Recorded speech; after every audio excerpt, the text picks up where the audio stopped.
ನಮ್ಮ ಜಿಲ್ಲೆಯ ಬೌಂಡ್ರಿ ಅದು. ಸೊ ಅಲ್ಲಿರುವಂಥ ಕನ್ನಡಿಗರನ್ನು ಉದ್ದೇಶಿಸಿ ಮಾತನಾಡಲಿಕ್ಕೆ ಮತ್ತು ಆ ಸಂಭ್ರಮವನ್ನು ಉತ್ಸಾಹದಲ್ಲಿ ಏನು ಆಚರಣೆ ಮಾಡಬೇಕು ಅದರಲ್ಲಿ ಭಾಗವಹಿಸ್ಲಿಕ್ಕೆ ಹೋಗಿದೆ. ಖಂಡಿತವಾಗ್ಲೂ ಅದು ಮುಂಬೈ ಪ್ರಾಂತ್ಯ ಅನ್ನೋದು ಮಹಾರಾಷ್ಟ್ರ ಅಂತ ಬಾಯಿ ನೋಡಿ. ನಾನು ಹೇಳಿದ್ದ ಅರ್ಥ ಇಷ್ಟೇ, ಮುಂಚೆ ಪ್ರಾಂತ್ಯಗಳಿತ್ತು, ಬ್ರಿಟಿಷರ ಕಾಲದಲ್ಲಿ ಪ್ರಾಂತ್ಯಗಳಿತ್ತು, ಸ್ವತಂತ್ರ ಸಿಕ್ಕ ನಂತರ ರಾಜ್ಯಗಳಾದವು.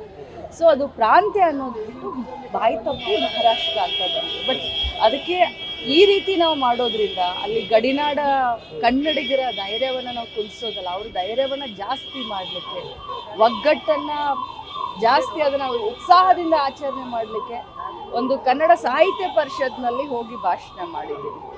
ಸೊ ಯಾವುದೇ ರೀತಿಯಾದಂಥ ಇದರಲ್ಲಿ ಅನ್ಯದ ಯಾರೂ ಭಾವಿಸಬಾರ್ದು. ಯಾಕಂದರೆ ಆ ಕನ್ನಡ ಸಾಹಿತ್ಯ ಪರಿಷತ್ನ ಎಷ್ಟೊಂದು ಅದ್ಧೂರಿಯಾಗಿ 6 ವರ್ಷದಿಂದ ಮಾಡ್ತಾ ಇದ್ದಾರೆ. ಸರ್ಕಾರದಿಂದ ಈ ಒಂದು ಸಾಹಿತ್ಯ ಸಮ್ಮೇಳನಕ್ಕೆ ಪ್ರತಿ ವರ್ಷ ದುಡ್ಡು ತಂದು ಕೊಡ್ತೀನಿ ಅಂತ ಭಾಷಣದಲ್ಲಿ ಹೇಳಿದ್ದೀನಿ, ಆ ಕನ್ನಡ ಸಾಹಿತ್ಯ ಸಮ್ಮೇಳನಕ್ಕೆ. ಮತ್ತು ಈ ಸಂಘಟನೆಗೆ ಏನು ಕಾರದಗ ಕನ್ನಡ ಸಾಹಿತ್ಯ ಸಮ್ಮೇಳನ ಸಂಘಟನೆಗೆ ಮುಂದಿನ ವರ್ಷ ಕನ್ನಡ ರಾಜ್ಯೋತ್ಸವ ಪ್ರಶಸ್ತಿ ತಂದು ಕೊಡ್ತೀನಿ ಅಂತ ಹೇಳಿದ್ದೀನಿ.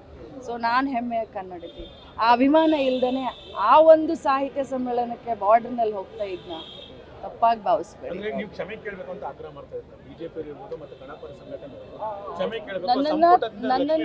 ನನ್ನನ್ನು ತಪ್ಪಾಗಿ ಅರ್ಥೈಸಬೇಡಿ. ಮುಂಬೈ ಪ್ರಾಂತ್ಯ ಅಂತ ಹೇಳಬೇಕಾಗಿತ್ತು, ನಾನು ಬಾಯಿ ತಪ್ಪಿ ಮಹಾರಾಷ್ಟ್ರ ಅಂತ. ನ್ಯೂಸ್ ಫಸ್ಟ್ ನಿರ್ಭೀತಿಯಿಂದ ನಿಮ್ಮ ಪರವಾಗಿ.